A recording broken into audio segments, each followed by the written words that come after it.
Namaste.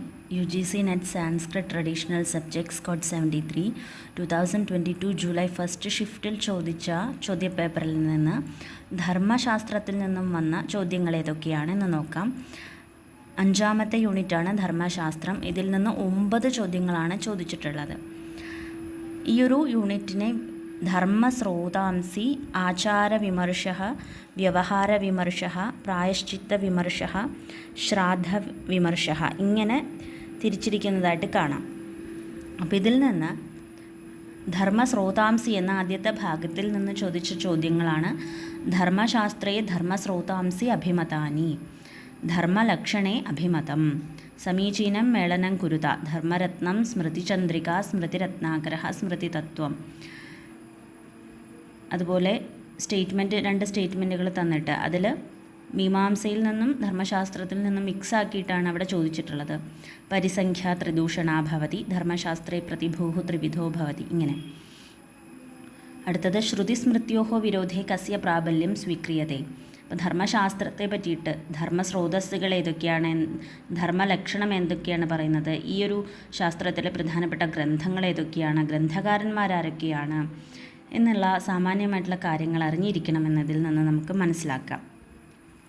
ആചാരവിമർശഃ പഞ്ചമാത് സപ്തമാദൂർധ്വം മാതൃത പിതൃതസ്തഥാ ഇതി വിധാനം കസ്മിൻ പ്രസംഗേ ഉപയുജ്യതേ എന്നൊരു ചോദ്യം ഉണ്ടായിരുന്നു. പിന്നെ വ്യവഹാരവിമർശഃ ധർമ്മശാസ്ത്രേ ആദിഃ കതിവിധഃ എന്ന് ചോദിച്ചു. ധർമ്മശാസ്ത്രേ വ്യവഹാരോ നാമ കിം എന്ന് ചോദിച്ചു.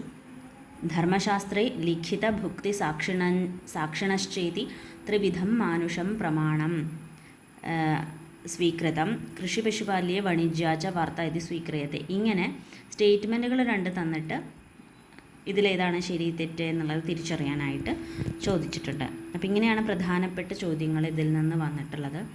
അപ്പോൾ ഇത് നമ്മൾ നോക്കുമ്പോൾ ഇതിൽ നിന്ന് മനസ്സിലാവണത് പ്രധാനമായിട്ട് മനുസ്മൃതി, യാജ്ഞവൽക്യസ്മൃതി ഇതൊക്കെ അറിഞ്ഞിരിക്കണം എന്നതാണ് മനസ്സിലാകുന്നത്.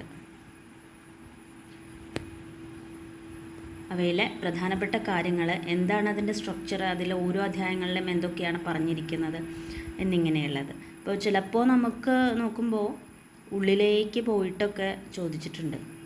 ഇപ്പോൾ ധർമ്മശാസ്ത്രേ പ്രതിഭൂഹു ത്രിവിധോ ഭവതി എന്നുള്ള ചോദ്യമൊക്കെ, ഈ പ്രതിഭൂ എന്ന് പറഞ്ഞാൽ എന്താണ്, അത് എവിടെയാണ് പറയുന്നത്, ഇതൊക്കെ നമ്മൾ ഒരുപാട് ഉള്ളിലേക്ക് കടന്ന് എത്തേണ്ട ചില ചോദ്യങ്ങൾ വരുമ്പോൾ നമുക്ക് പെട്ടെന്ന് പിടികിട്ടാത്ത, സാമാന്യമായിട്ട് പഠിച്ചിരിക്കുന്ന ഒരാൾക്ക് ചിലപ്പോൾ പെട്ടെന്ന് പിടികിട്ടില്ല.